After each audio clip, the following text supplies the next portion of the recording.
7 pounds of possibility in my arms. Think, furious at the world for being so cold, and completely unaware that he had just been placed into a category before he could even open up his eyes. They told us he belonged to Generation Beta, the children born from 2025 onwards. Generation Beta.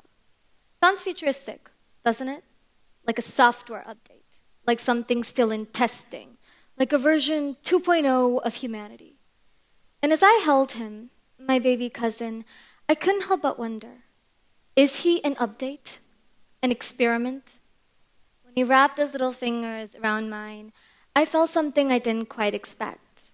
Not just love, concern. Because he is not just a baby. He's the first breath of a generation about to grow up in a world more connected, yet more divided than ever before. He will grow up in a world where AI writes poems, where friendships begin behind screens, where competition is global, not local. He may never know a world without smart devices. He may never know a world where information isn't instant. He may not understand boredom like the way we understood boredom. Staring at the walls, counting cracks in the ceiling, making up imaginary friends. But he might understand loneliness in ways that we might not be able to understand just yet. When I was younger, I used to watch ants carry crumbs 10 times their size. I used to sit for minutes, sometimes hours, just watching them and how they worked together. No Wi-Fi, no notifications, just ants and curiosity. Curiosity is quiet. It grows in silence. And I wonder, will Generation Beta have silence? Or will their curiosity compete with constant noise? People say Generation Beta will be the smartest generation yet. Smarter than Gen Z, Gen Alpha, Millennials. But smarter how? Smarter with data? Or wiser with decisions? Because there is a difference. We live in a world filled with everything. Information, opportunities, technology, choices. And yet sometimes it feels like we have nothing at all. Nothing permanent, nothing certain, nothing stable. And that is the era my cousin is going to grow up in. Sometimes I imagine him at the age of 5. Will he ask for bedtime stories or for screen time? Will his best friend live next door or in another country behind a username? Will he measure his worth by kindness or by followers? And then I stop myself, because every generation before us has thought about this. Our grandparents once held our parents the exact same way. Imagine the first parents in history, long before civilization, long before languages were fully formed. They probably looked at their baby and thought, what kind of world am I going to raise you up into? There were no instructions, no guidance, no phones, just survival. They couldn't have possibly imagined cities, airplanes, the internet, or something called Generation Beta, but somehow, here we are. My grandmother once told me that when she was younger, people feared televisions. They believed it would ruin the minds of young children. Then came video games. They will destroy attention spans, they said. Then came the internet. They will forget how to think, they said. Then came social media. They will forget how to talk, they said. And now artificial intelligence. Every generation believes the next one is going to grow up in chaos. Every generation thinks, this is too much. But is it? Did our parents fulfill the expectations placed on them? Some did, some didn't. Most tried. They were expected to be patient, resilient, respectful. Did they succeed perfectly? No. Did they survive through uncertainty? Yes. And so will Generation Beta. Generation Beta will survive through uncertainty, but survival should not be the only goal. Thriving, should. There's something both beautiful yet terrifying about a blank slate. Babies are blank slates. Not blank in personality, because my cousin already screams like he owns the house, but blank in beliefs, fears, limits, and we're the ones holding the chalk. Every word we speak around him is a mark. Every conversation he overhears is a mark. Every value we demonstrate is a mark. But what are we writing? Will it be competition, comparison, pressure, or empathy, resilience, critical thinking? That's on us. Generation Beta will not only compete with their classmates, they will compete with data, algorithms, automation, people from across different continents. When we were younger, being the best in class actually meant something.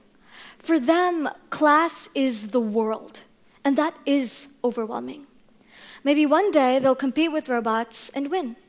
Or maybe they'll redesign robots and retire at the age of 25. Who knows? The point is, the scale has changed.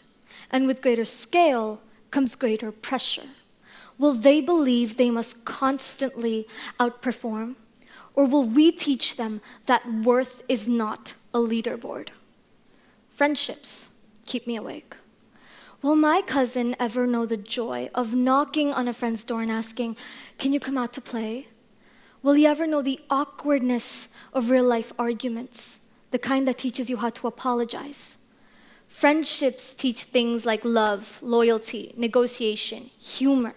And if interactions are going to become much more faster-paced and digital, then what qualities will shape things like depth, performance, patience, impulsiveness? Maybe this generation will redefine connections in ways we cannot predict. Because after all, real friendships, they don't just deal with profiles, they deal with real people.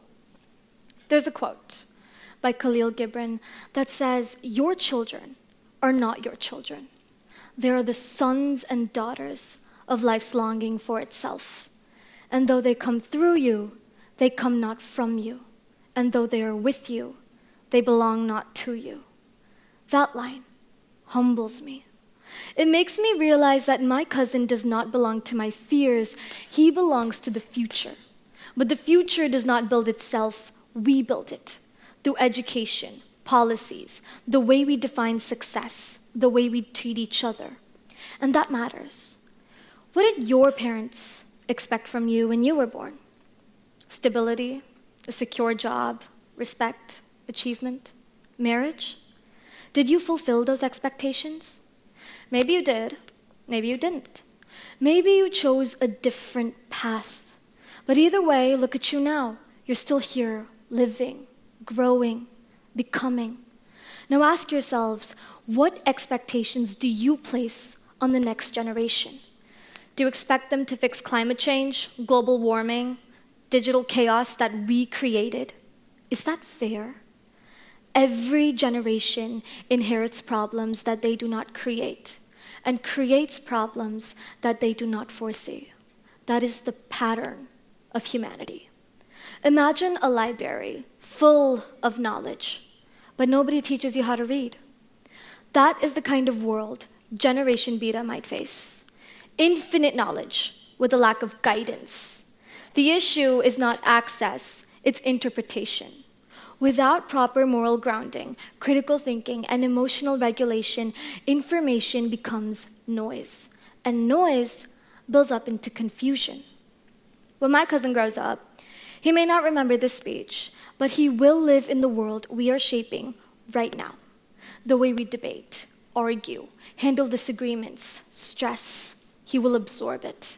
Because babies aren't just blank slates, they are mirrors. They reflect what they see. We call them Generation Beta as if they are still in testing mode. But what if we are the beta version? What if humanity is still growing, improving? Every generation improves, not because it is perfect, but because it adapts.